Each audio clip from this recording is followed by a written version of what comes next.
Hello and welcome to Pointed Logic Tarot. Today is going to be a semi-VR, so an unbidden, unrequested VR, to a few people.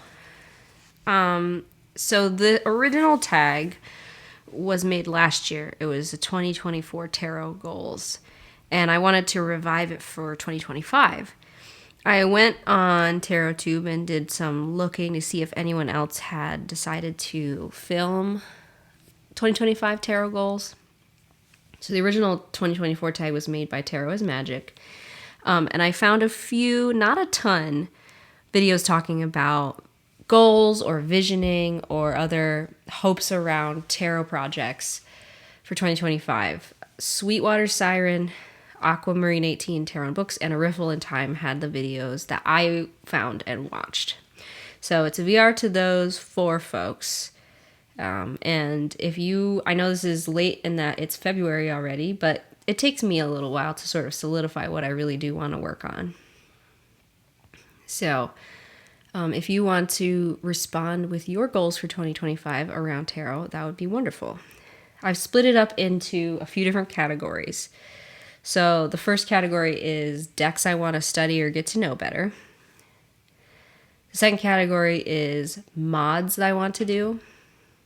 The third one is systems I want to learn or increase my proficiency in. And then I just have other tarot-related activities, sort of a miscellaneous catch-all category.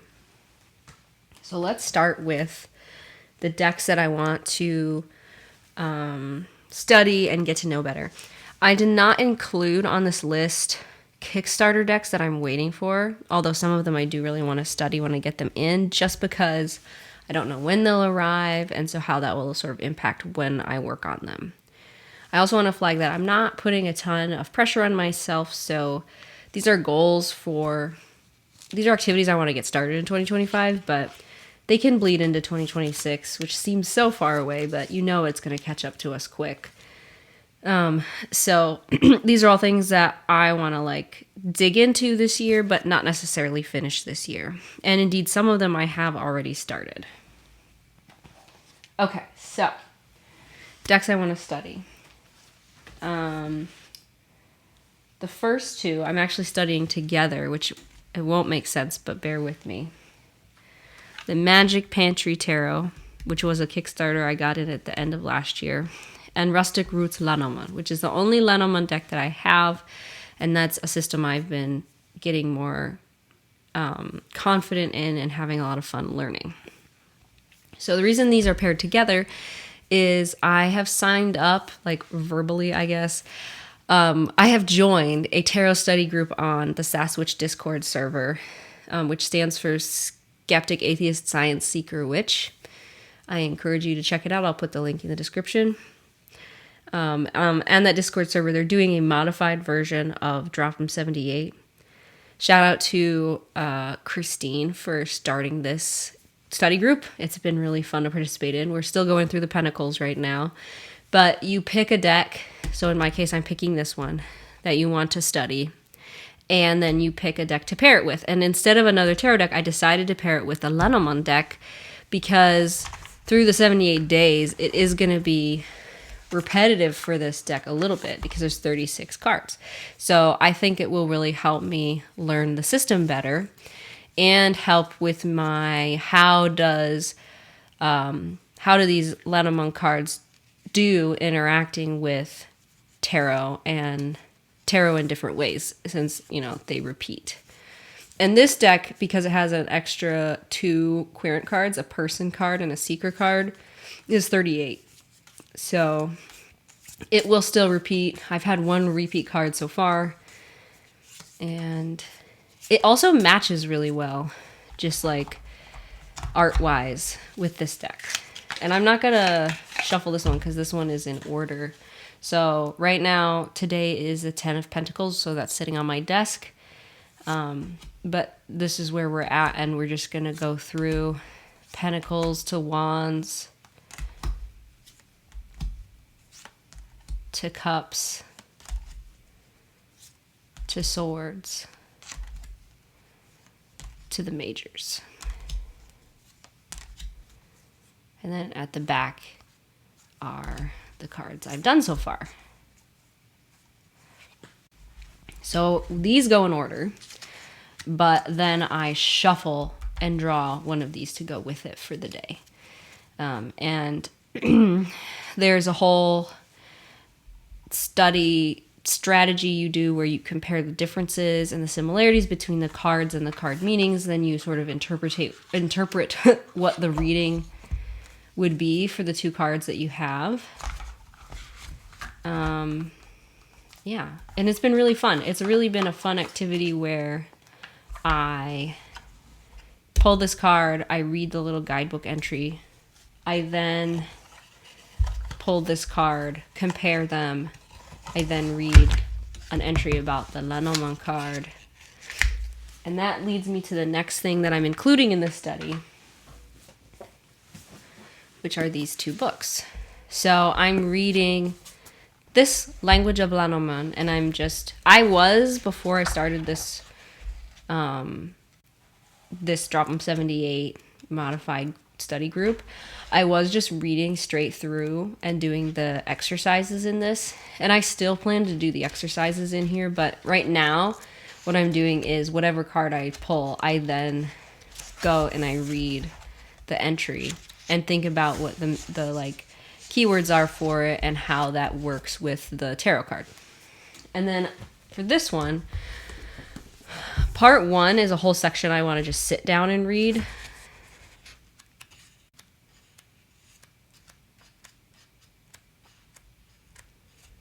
Okay, so here's part 2 of the cards. Part 1 is this nice chunker, 70 pages worth of goodness. And if you haven't heard of this book, go get it. Either check it out of the library, put it on your to-read list. It's written by Lane Smith. I mostly see them on like Instagram and Blue Sky. And they do, I think their handle is Left Lane Smith. But they have a ton of amazing content on activism and tarot. Another person, if you're looking for similar stuff on YouTube, is Activist Witch, Isha. So look up Isha as well. But this is breaking the tarot deck into a meaning for each card. So let me go to an example. So the Six of Pentacles was one I did recently. Redistribute resources. And then it talks about how that meaning fits in the interpretation. This is sorted by numbers, so the 5s, 6s, 7s, like that. And then at the end, the cohorts, which are the face cards or the court cards. So what I'm doing is I'm going through part 2 of the book along the Drop 78 format. And then we'll go back and read the whole first chunk of the book. So maybe chaotic, not exactly the way the author intended it, but I've really been enjoying it so far and enjoying the progressive interpretations of tarot and how to use them in your life. So all 4 of those things, those 2 books and those 2 decks, are for one tarot study that's going over the course of 78 days, February, March, and April. Okay. The other decks that I want to study that are not tied to any particular group study that I'm doing are the Naturescapes Tarot, which I made this box. And by made, I mean I bought these little cardboard tuck box making kit so that and I have a few of them just folded up ready to go, so that if I get a tarot deck without a box that comes either in a bag or shrink wrapped or something, I can make it a box and it can live on my shelf. So the Naturescapes Tarot is a make playing cards deck, and I find it pretty easy to read, but would love to just sit down and dig into the images and kind of write my own guidebook for it. Also, the creator of it has the location names for some of the places in the images, and some I just straight up recognize because I've been there, but most of them I haven't. But what I have done before is done some reverse image lookup, and I've been able to find some of them that way. So I want to do that. So like I've been here. This is Lake Michigan. And I want to see how many of them I can find that way to learn more about the place and make it about place-based tarot for me. So that's kind of just a off-the-cuff study when I have time I want to do. Related to that, the Great Lakes Oracle deck. This one I bought a couple of years ago when I was on vacation. And this is a special deck to me because it's very place-based for me. I grew up on the Great Lakes. And I'm actually incorporating these into my Sabbath tarot readings and studying 8 cards in detail. But I have the rest of the deck as well that I could use if I wanted. I don't have really a good plan on how I want to study that. And then another one that isn't like super, just my goal is to use the deck a lot. That's the Children of Ostara Tarot. This one is a new Kickstarter that came, I don't remember if it arrived in January or right at the very end of December. But it's almost the season for this deck. So I am excited. And I've been using it right now as like pulling my card for the week. But I want to actually spend some time, sit down and read all of the poems in the guidebook. And the other thing that's just really cool is Zia Hunt did a ton of research on the plants. And so plant correspondences and meanings are in the guidebook as well. There's a ton packed into this dense little guidebook that fits in the box. And it's so beautiful. So I just want to make a lot of time to use this one. All right, that's specific decks.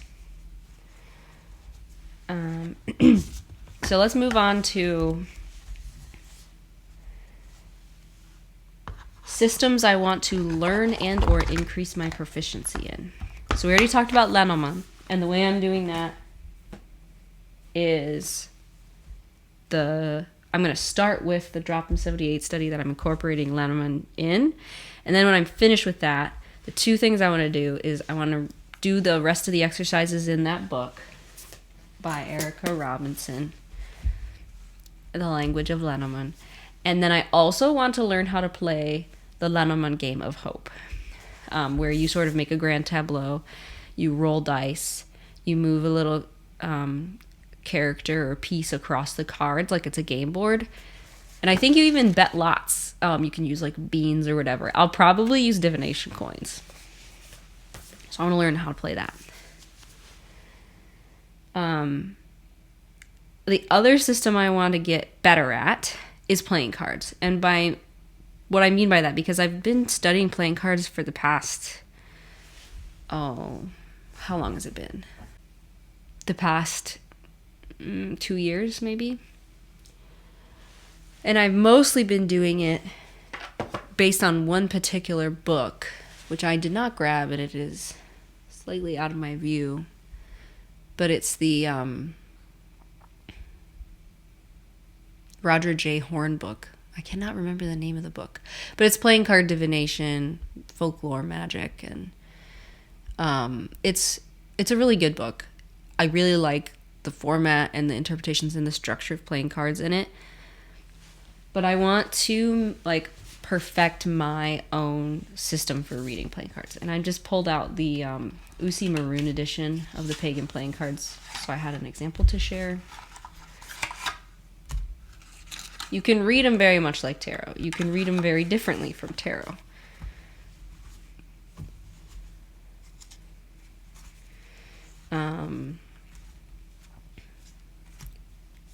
There are a couple of decks I have my eye on that might come out this year. One of them is the Back Pocket Oracle by Auntie Kay's Tarot. Go check out her channel and check out the deck. She's going to do a Kickstarter soon, and I'm super duper duper excited for it. She also has a Star Wars deck coming out that I am a huge Star Trek fan, not so much a Star Wars fan, but maybe my partner would be interested. He loves Star Wars. Anyway. Oh, I have the deck upside down. Oh, that's just such a lovely ace, isn't it?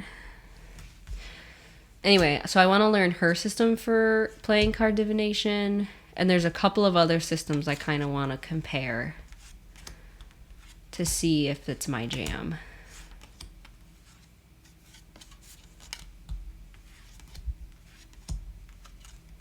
But yeah, so the other deck, and I will find and link both Auntie Kay's deck and this other one. I don't remember the name of the other one. It's by Charlie Claire Burgess, and I think it's coming out this year.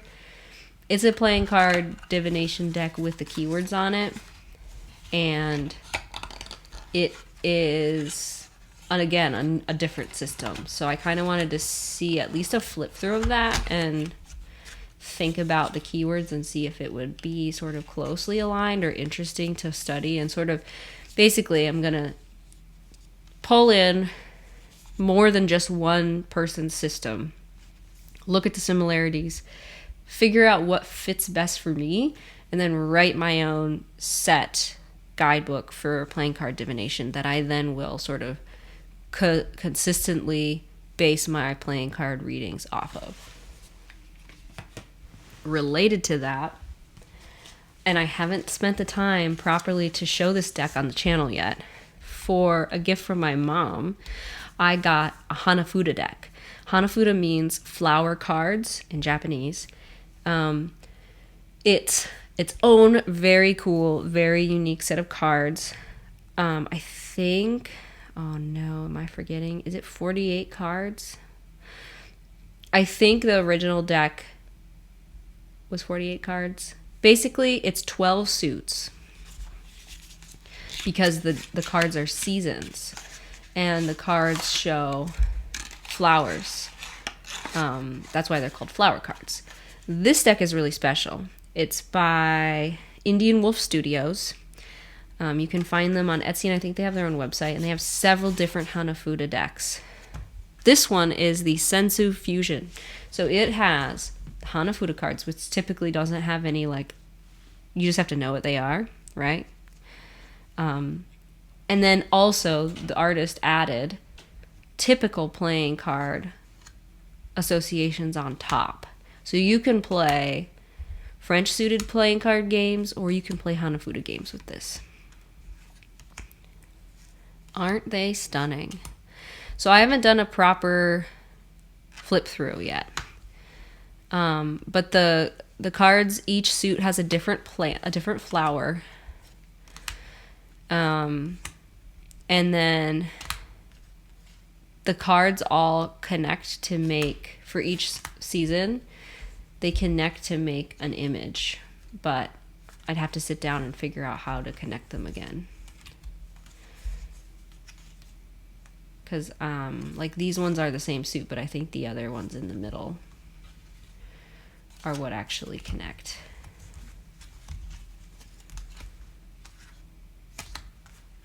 Anyway, so there's some fan cards, and the creator just did it so that it was a 52 card deck. They added enough cards.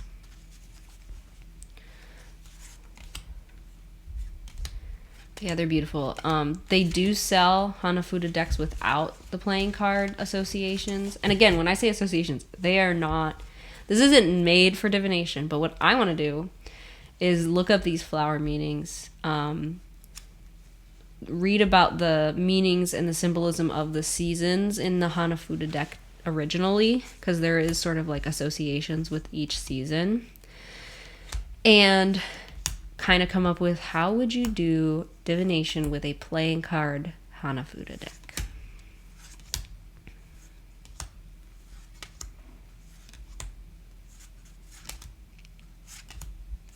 So yeah, I need to give this one a dedicated video. And so my goal with this deck is to figure out, is there a way I can make a system for divination that incorporates Hanafuda and maybe playing cards. Maybe it's just Hanafuda, but this is the deck that I have to go off of, and I'm really excited about it.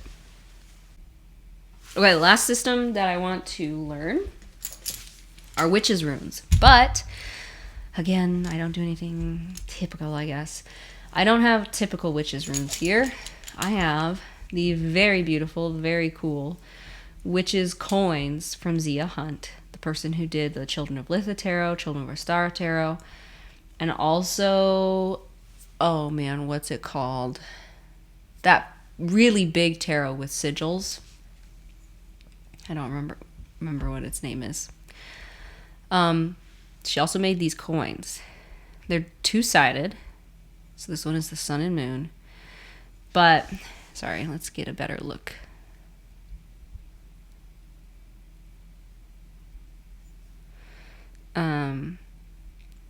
They are meant to be a set of witches' runes.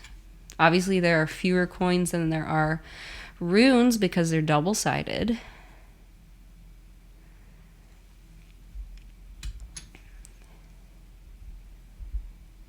But they're so fun. There's a few different ways you can read with them and cast them. You can cast them, you can just draw one out of the bag, and when you draw one out of the bag, you could then like spin it like a top, and then whichever side lands is the one that's yours for the reading for the day.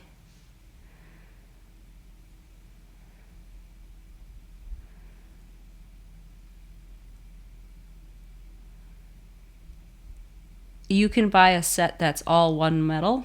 I got a bunch of different ones because there's copper looking, gold looking, or silver looking. And if you notice there, the star, which is this one, because this is the star and the crossroads coin. The star is the same as the Children of Litha and Children of Ostara card backs, which I think is kind of neat. These are the element ones. They're the new ones from the recent Kickstarter.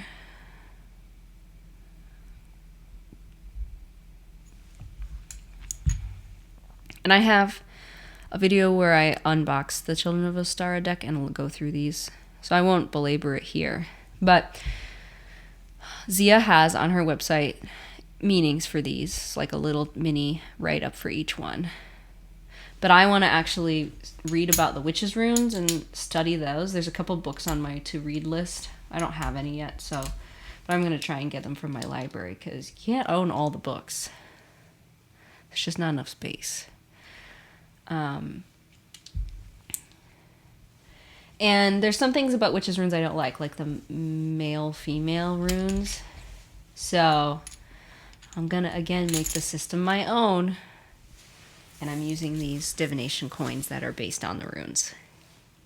Okay, so that includes all the decks and all of the systems.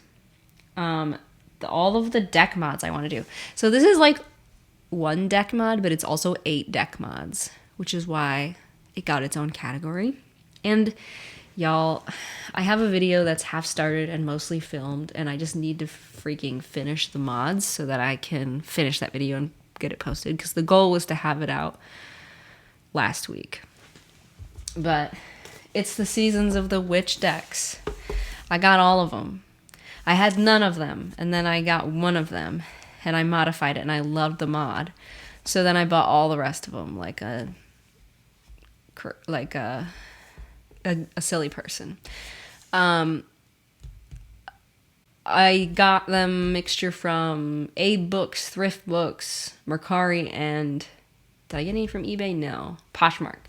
So didn't buy them all retail or anything, which saved me a little bit of coin. But anyway, so let me show you here the mod. And actually, I'm going to show you the Ostara one because it's not finished.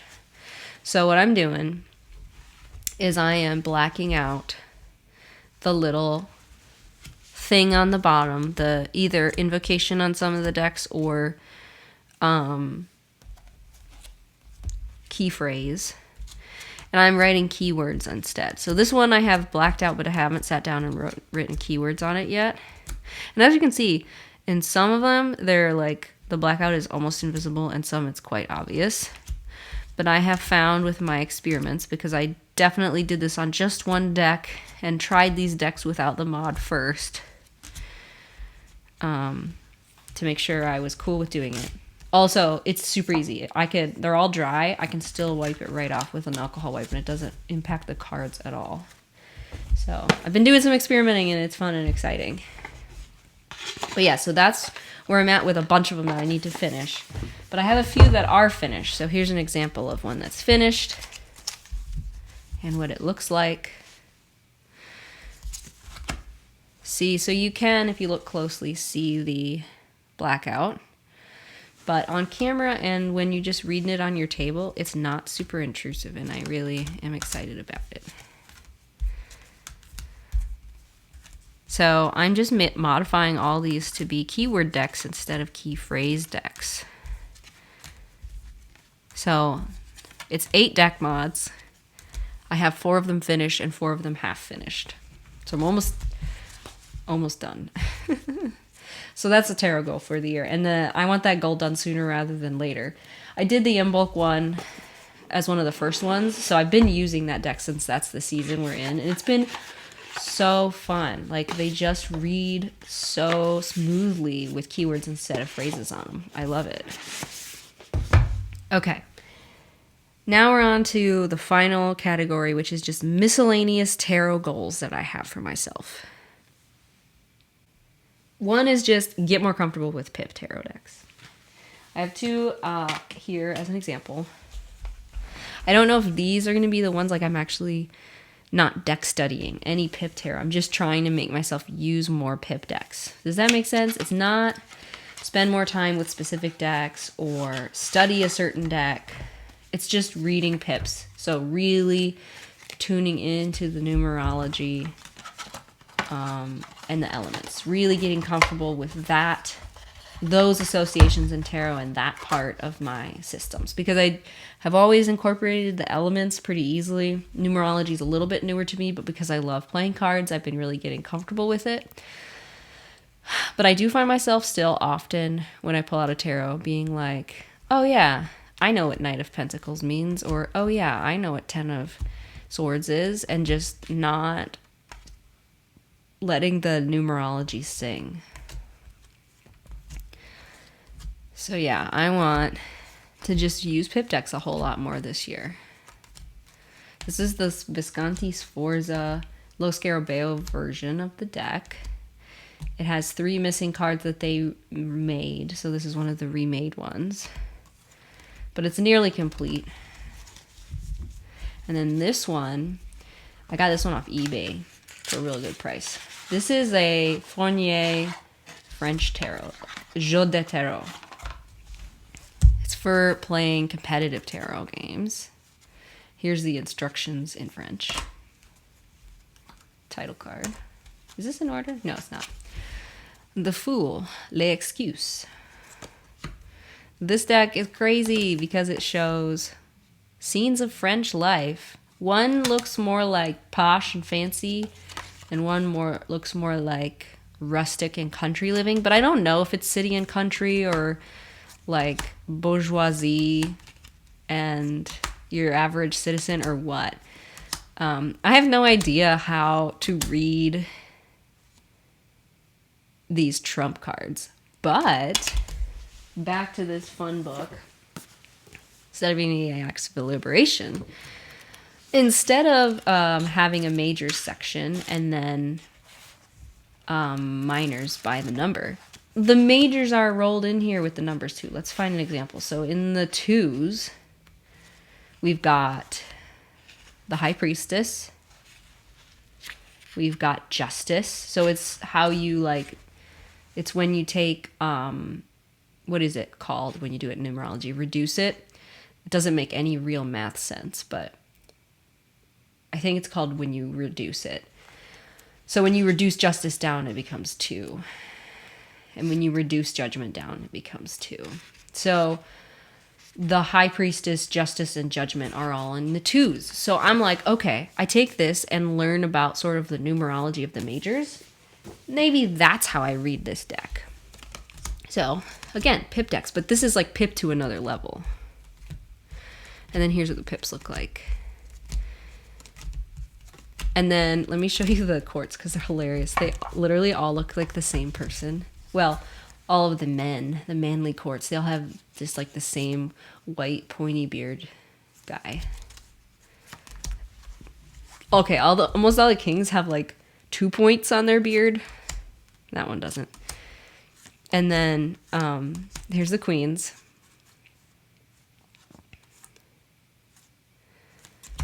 And then here's all of the knights.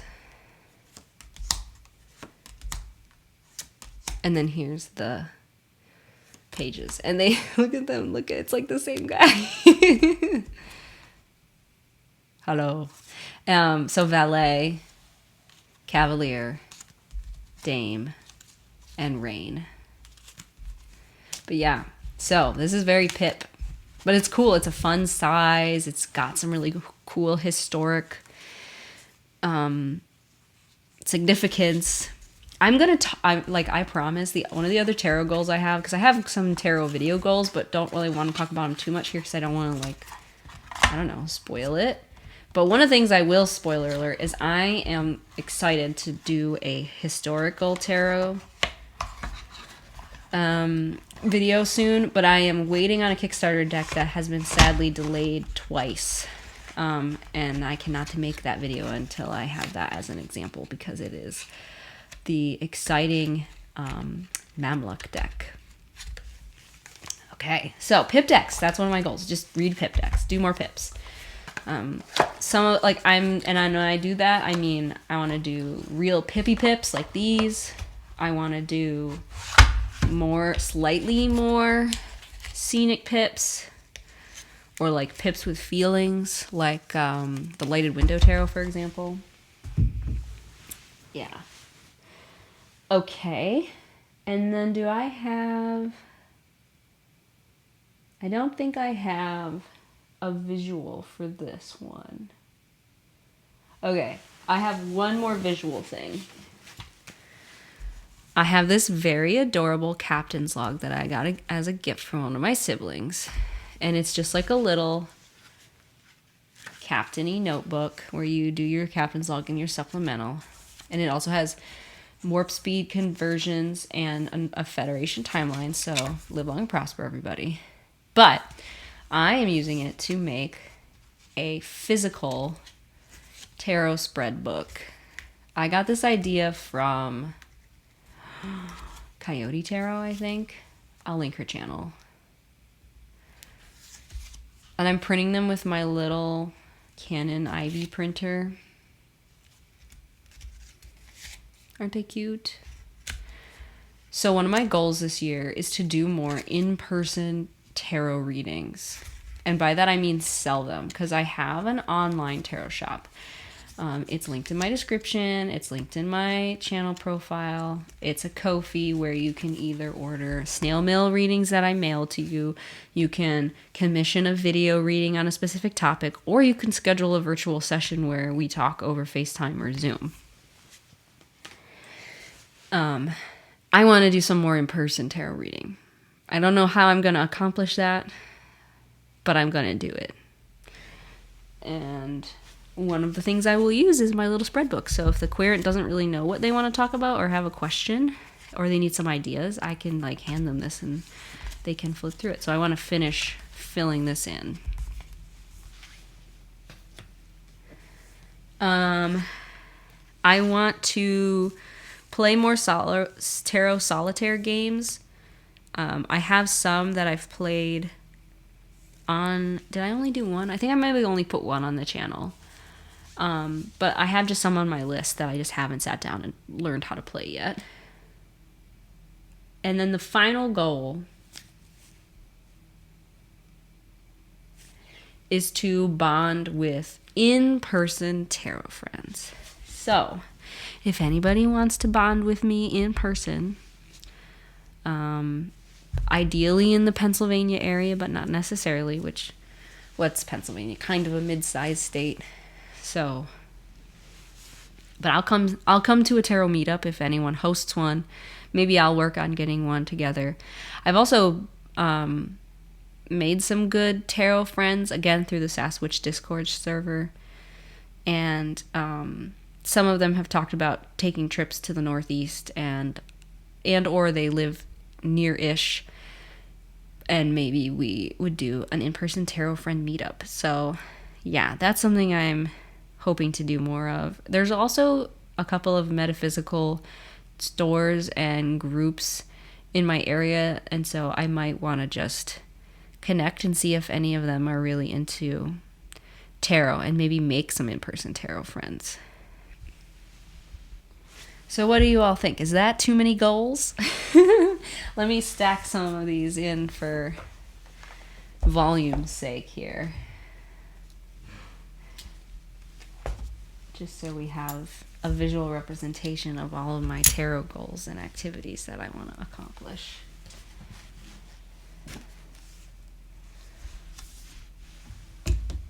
Can I fit you? Oh.